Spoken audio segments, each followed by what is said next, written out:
হাদিস রাসূল করিম সাল্লাল্লাহু আলাইহি ওয়াসাল্লাম ইরশাদ করেন, যতদিন মানুষ সূর্যাস্তের সঙ্গে সঙ্গে তাড়াতাড়ি ইফতার করবে ততদিন তারা কল্যাণের মধ্যে থাকবে। এই সমস্ত আমলে আমাদের অনেক ত্রুটি আছে, বুঝতেছেন? নবীজি বলেছেন, ইফতারের টাইম হওয়ার সাথে সাথে যারা ইফতার করবে তারা আল্লাহর কল্যাণের মধ্যে থাকবে, তাদের প্রতি বিশেষ কল্যাণ আল্লাহ দান করবে। তাহলে আমরা কি করি? ইফতারের টাইম হয়ে গেছে, তারপরে আযানের অপেক্ষায় বসে থাকি। মুয়াজ্জিন সাহেব সে ইচ্ছা করে, গ্রামীণ মুয়াজ্জিন, বিনা টাকার বেতনের মুয়াজ্জিন, ইচ্ছে মতো চলাফেরা। অনেক সময় তারা একটু নিজেরা ইফতার করবে, তারপরে আযান দেবে, 1-2 মিনিট দেরি হয়ে যায়। এই জন্য খবরদার এটা করবো না। আমরা প্রত্যেকের ঘড়িটা একেবারে সেন্টারের সাথে মিলিয়ে নেবে, একুরেট টাইম। আপনি ক্যালেন্ডারের সাথে মিলাবেন, ঘড়িতে টাইম হয়ে গেছে, সাথে সাথে ইফতার শুরু করে দেবেন, বুঝতেছেন? আযানের অপেক্ষা করা যাবে না। যে যত তাড়াতাড়ি ইফতারের টাইম হওয়ার সাথে সাথে ইফতার করবে, আল্লাহর নবী বলেছেন তারা কল্যাণের মধ্যে থাকবে, সবচেয়ে বেশি ভাগ্যবান। কারণ এই টাইম মতো ইফতার করাও আল্লাহর হুকুম, তাই না? আল্লাহর হুকুম হয়েছে এই টাইম মতো। আপনি দেরি করলেন 2 মিনিট, সারাদিন থাকতে পারছি, এখন 2 মিনিট দেরি করলে হবে কি? তাহলে তো আল্লাহর হুকুম পালন হলো না। আমরা বলছি এখন, আপনি বললেন 2 মিনিট পর, এটাও হলো না। এই জন্য সাথে সাথে আমাদের ইফতার করতে হবে। নবী করিম সাল্লাল্লাহু আলাইহি ওয়াসাল্লাম নির্দেশ দিয়েছেন, খেজুর দিয়ে তোমরা ইফতার শুরু করবে। নবী করিম সাল্লাল্লাহু আলাইহি ওয়াসাল্লাম খেজুর দিয়ে, টাটকা রুতাব খেজুর, গাছের পাকা টাটকা খেজুর, আমরা আমাদের সাথে গাছ নেই, উনি এইভাবে ইফতার করতেন। এরা দিয়ে বেশি ফজিলত। এখন হয়তো ঢাকাতে কিছু তাদের খেজুর পাওয়া যায়, সে বছর আমাদের বাংলাদেশেও। এরপরে যারা এই টাটকা রুতাব খেজুর না পাবে, তারা অন্তত খুরমা খেজুর দিয়ে ইফতার শুরু করবে। এটা সুন্নাহ। সেহরিতেও খেজুর খাবেন আর ইফতারিতেও আগে খেজুর খাবেন। সেহরিতে খাবেন শেষে আর ইফতারিতে খাবেন শুরুতে, এটা হচ্ছে সুন্নাহ। আর যদি না থাকে তখন পানি দিয়ে নবী করিম সাল্লাল্লাহু আলাইহি ওয়াসাল্লাম ইফতার শুরু করবেন। সুনানে বাইহাকির মধ্যে এসেছে, নবী করিম সাল্লাল্লাহু আলাইহি ওয়াসাল্লাম বলেন, যে ব্যক্তি কোন রোজাদারকে ইফতার খাওয়াবে তাকে আল্লাহ পাক রব্বুল আলামিন 3টা পুরস্কার দিবেন। কয়টা পুরস্কার বলেন?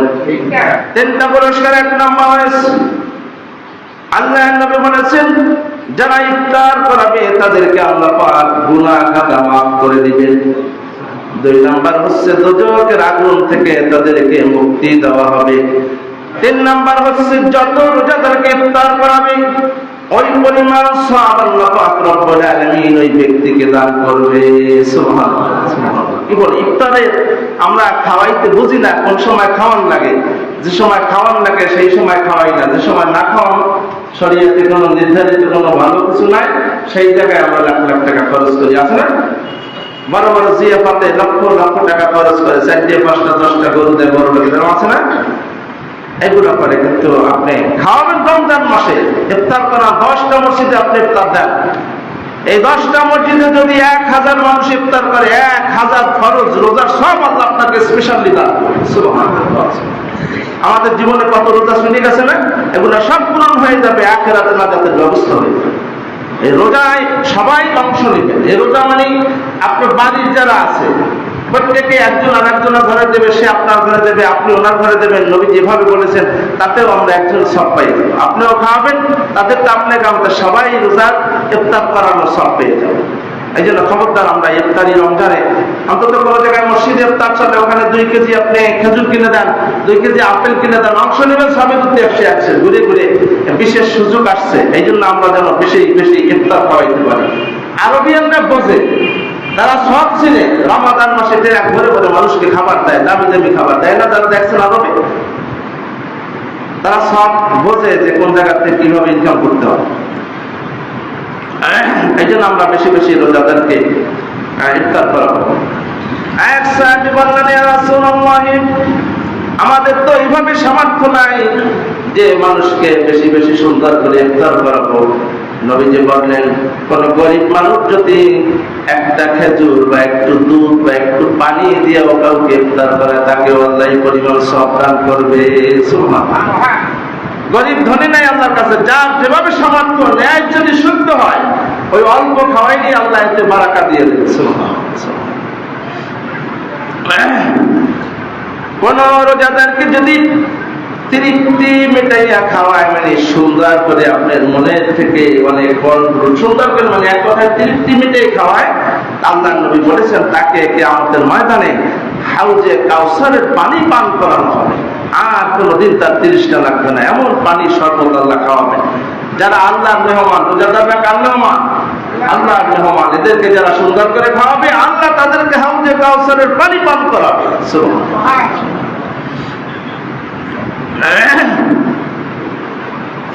এমনকি তাকে আল্লাহ পাক বেহেশত দান করবেন।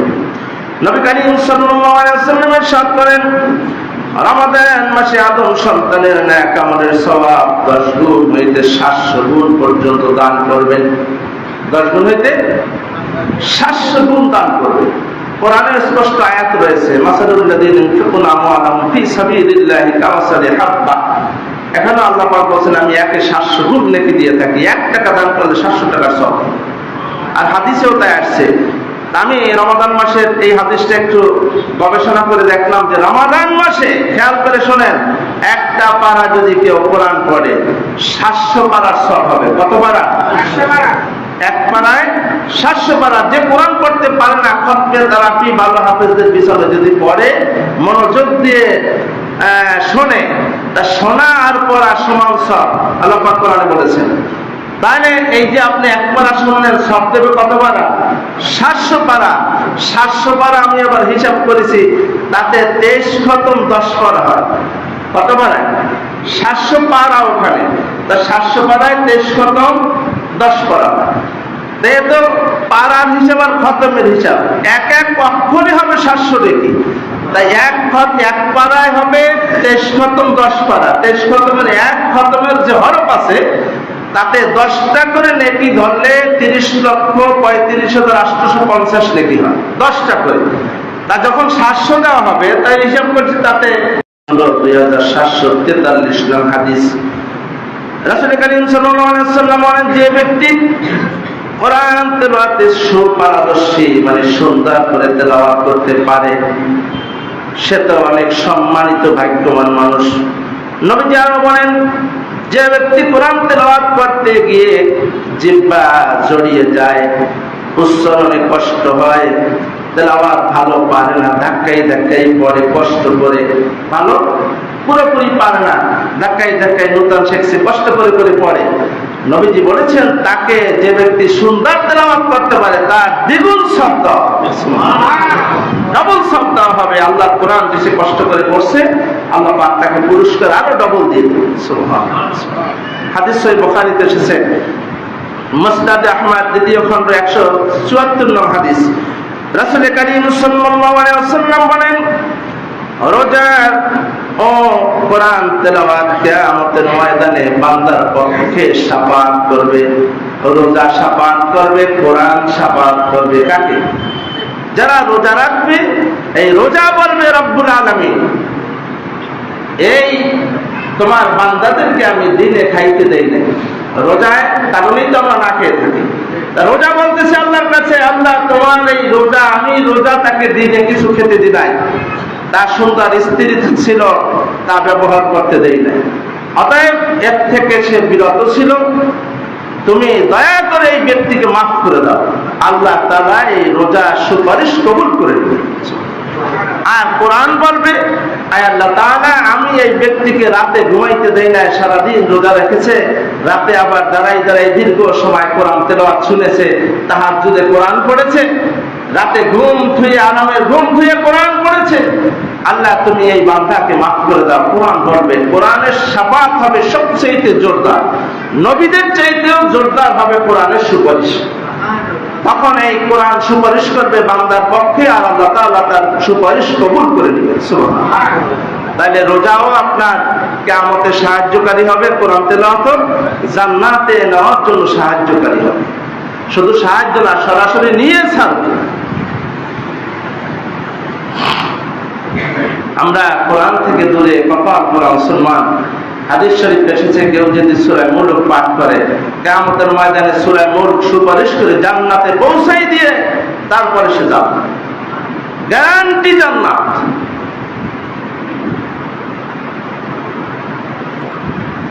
সহিহ বুখারী প্রথম খণ্ড হাদিস নম্বর 22, হাদিসটি সহিহ মুসলিমে এসেছে প্রথম খণ্ড 523 নং হাদিস।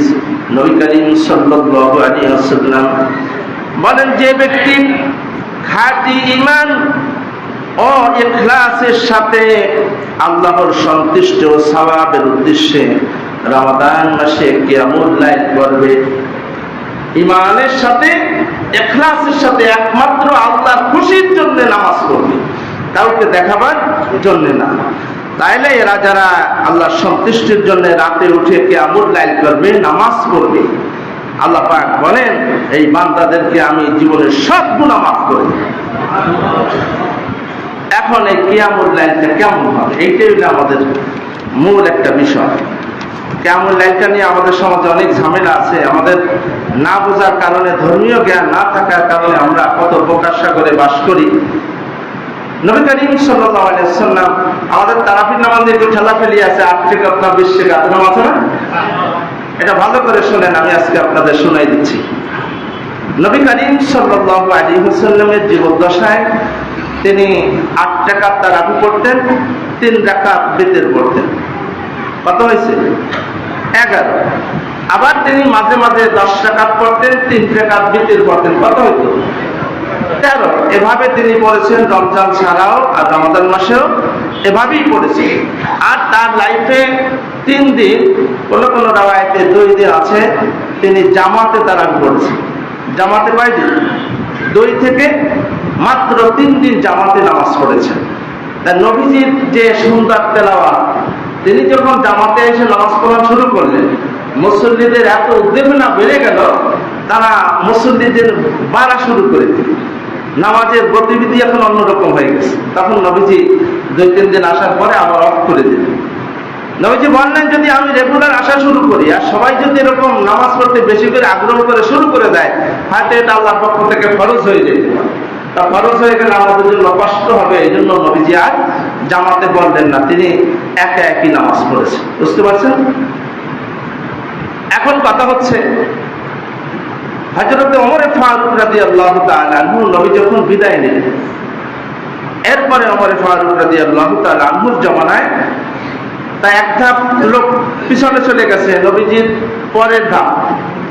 তখনকার সমাজে সবাই অ্যাভেলেবেল হাফেজ ছিল না, হাফেজের সংখ্যা ছিল একটু কম। তখন হাফেজদের পিছনে যারা কোরআন পড়তে পারে না ভালো, হাফেজদের পিছনে তাদের নামাজ পড়তে মন চায়, তাই এক একজন হাফেজের পিছনে অল্প অল্প করে মসজিদে অনেকগুলো জামাত করত। ওইখানে একদল, এইখানে একদলে, দেখতে একটু মানে ভালো লাগে না। ওমর ফারুক রাদিয়াল্লাহু তাআলা আনহু এসে দেখলেন যে মসজিদটা এলোমেলো নামাজ চলছে। তাহলে চাচ্ছিলেন যে নামাজটা যদি একত্রে সবাই মিলেমিশে পড়তো এক জামাতে, তাহলে দেখতে সুন্দর হবে।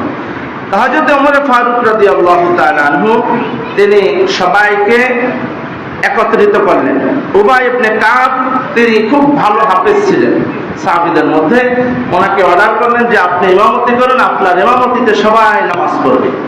তা ওই সময় ওমর ফারুক রাদিয়াল্লাহু তাআলা আনহুর সময় 20 রাকাত নামাজ, এবং কম পড়তেন অনেকে, 8 পড়তেন, 20 রাকাতও জামাত হতো। তখন থেকে 20 রাকাত নামাজ। তাইলে এখন এখানে নবীজি একটা হাদিসে বলেছেন আমার সুন্নাহ, ভালো করে বলেন আমার সুন্নাহ, সাহাবীদের সুন্নাহ। এরা যারা মারি দাঁত দিয়ে হলেও তোমরা আঁকড়াই ধরবে, কখনো পথভ্রষ্ট হবে না। তাইলে সাহাবীদের যে আমল, এটাও করা কি সুন্নাহ। তাহলে কেউ যদি কম পড়ে, 8 পড়ে, এ নিয়ে আমরা সমালোচনা করবো না। নবীর সুন্নাহ হচ্ছে ওই যে 8, 11, 13 করেছে। আবার সাহাবীর থেকে 20 রাকাত চলছে, তা 20 রাকাত পড়া জায়েজ আছে। এখন আমার কথা হলো, আমরা যেটা করতেছি পাগলামি, সেটা হচ্ছে নবীজি যে 8 রাকাত নামাজ পড়তেন, সাহাবায়ে কেরাম পড়তেন 8 রাকাত বা 20 রাকাত, তাদের সময় লাগতো 4 থেকে 5 ঘন্টা। কয় ঘন্টা? এই সুন্নাহ পালন করবেন কেনাকাটা, তারা 5 ঘন্টা বসে 8 রাকাত পড়তো।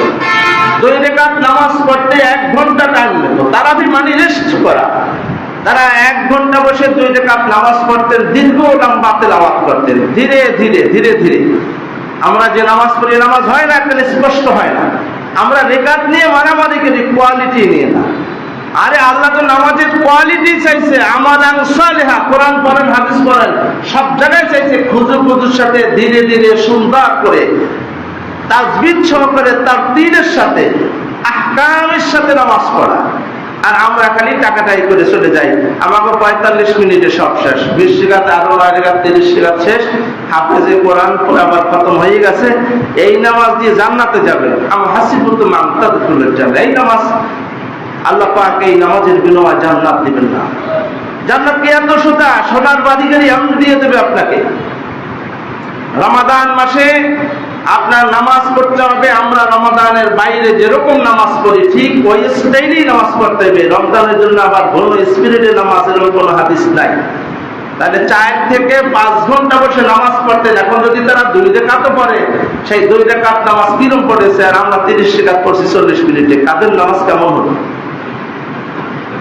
তবে এখানে বেশি কম নিয়ে মারামারি না, মারামারি হচ্ছে আমাদের প্রতিযোগিতা হবে নামাজের কোয়ালিটি, কত সুন্দর করে আমরা রুকু করছি, সিজদা করছি, এটাই আল্লাহ দেখতে চান।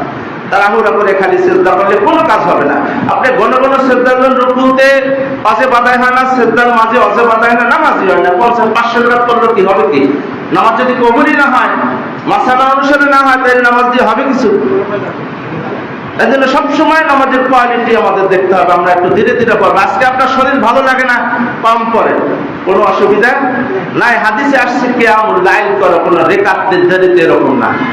এখন আজকে আবার আমার ভালো লাগছে, আমি রাতে 20 রাকাত তারাবিও সুন্দর করে পড়েছি, রাতে তাহাজ্জুদে উঠেছি, ওই সময় আরো 50 রাকাত পড়েন। হাদিসে আসছে 42 রাকাত পড়েছেন, 90 রাকাত পড়েছেন।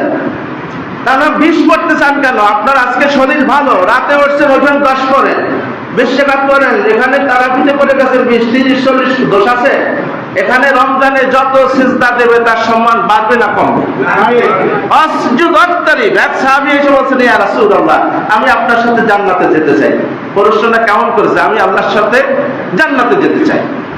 তা নবীজি বলেছেন, তাহলে তুমি বেশি বেশি সিজদা করো, বেশি বেশি সিজদা করে আমাকে সাহায্য করো, যাতে তোমাকে জান্নাতে নিতে পারি। নবীজি ডাইরেক্ট বলেন না যে হ্যাঁ আমার ক্ষমতা আছে আমি নিয়ে যাবো, এরকম বলেন না। আগে সিজদা করো, আল্লাহকে খুশি করো, বাকিটা আমি চেষ্টা করো। তাহলে আমাদের নামাজের কোয়ালিটি, ভাইরা এই পাগলামি আর করবেন না। 20 রাকাত, 30 রাকাত, আমরা 20 রাকাত শুধু পড়বো না, আমরা 40 রাকাত পড়বো। যার সামর্থ্যে যেরকম আছে, শুধু 20 নয়, 40, 42 রাকাত অ্যাভেলেবেল হাদিস আছে, এভাবে পড়েছেন সাহাবায়ে কেরাম। মাসটা হলো রহমাতের মাস, আসমানের সমস্ত রহমাতের দরজাগুলি আল্লাহ পাক খুলে দিয়েছেন। তাহলে এখন এই মাসে যে যত রহমত ছাড়া একটা বান্দাও জান্নাতে যেতে পারবে না। কেউ নেকামল দিয়ে আল্লাহর কাছে হিসাব দিয়ে জান্নাতে যেতে পারবে না। খালি মনে করেন আল্লাহ যদি বলেন যে তোমার জীবনে লাইফে কত পানি খরচ করেছো, তার হিসাবটা আমাকে দাও, কোনো মানুষের দেওয়া সম্ভব না। কত অক্সিজেন নেছো আর ছাড়ছো, আইসিইউতে যাই 1 মাস থাকলে দিয়ে তার বাড়ি গেলে সব বেঁচে দিয়ে আল্লাহ। সারা 50, 60, 70 বছরের কত অক্সিজেন নিচ্ছেন আর ছাড়ছেন, এর যদি দাম চাই আল্লাহ, কোনো মানুষ টাকা পয়সা দিয়ে পারবে মিটাইতে? এই জন্য আল্লাহর রহমতের আশা ছাড়া কোনো বান্দা জান্নাতে যেতে পারবে না, অত সহজ নয়। এই জন্য আমরা আল্লাহ পাকের রহমত হাসিল করার চেষ্টা করবো, আল্লাহর রহমতের আশা করবো। আল্লাহ তাআলা যেন আমাদেরকে এই রমজানে পূর্ণ পবিত্র হয়ে জাহান্নাম থেকে আমরা বাঁচতে পারি। হাদিস শরীফে আসছে, যে ব্যক্তি রমাদান মাসে কিছু খাইলো বা নাহার করলো, সে যেন তার উধারে জাহান্নামের আগুন ঢুকে। কি ঢুকে? এই রমাদান মাসে খাওয়া মানে জাহান্নামে যাওয়া, আর কিছু না। এখন ডিসিশন আপনাদের, আপনারা কি করবেন? পর্দা দিয়ে হোটেলে খাবেন না রোজা রাখবেন, এটা আপনাদের ডিসিশন, আমি আর কিছু বলবো না। আল্লাহ যেন আমাদের রমজানের সম্মান হক রক্ষা করার তৌফিক দান করে। আর যারা দোকানদার ভাই আছেন তাদেরকে আমি অনুরোধ করব, যারা ডাক্তার আছেন, মুদিমাল আছে, এগুলা বেচা কিনা চলবে, কিন্তু কোনো খাবার দিনের যে চা বিস্কুট অন্য নাস্তা পানি এগুলা আপনারা বানাবেন না। বরকত দেওয়ার মালিককে আল্লাহ। আপনারা এগুলা বাদ দিয়ে সন্ধ্যা ইফতার বেচবেন, সবাই ইফতার কিনবেন তাদের কাছ থেকে, দোকানদার ভাইদের জন্য রিজিক হয়, তাহলে তাদের আর ওই দিকে আল্লাহ আবার রিজিক বাড়াই দেবে, তাহলে সমান সমান হয়ে যাবে। দিনে কিছু বেচবেন না, যদি বেচার ব্যবস্থাই না থাকে খাইতে পারবে? এক শ্রেণীর কপাল পরা মানুষ আছে পর্দা দিয়ে খাওয়ায় আর খায়। এটা যেন আমরা আল্লাহ পাক হেফাজত করে। এখানে বাজারে যারা কমিটি আছেন আপনারাও অন্তত একটু সচেতন হবেন, যাতে করে আল্লাহ পাক আমাদের হেফাজত করে। আমার তৌফিক বিল্লাহ।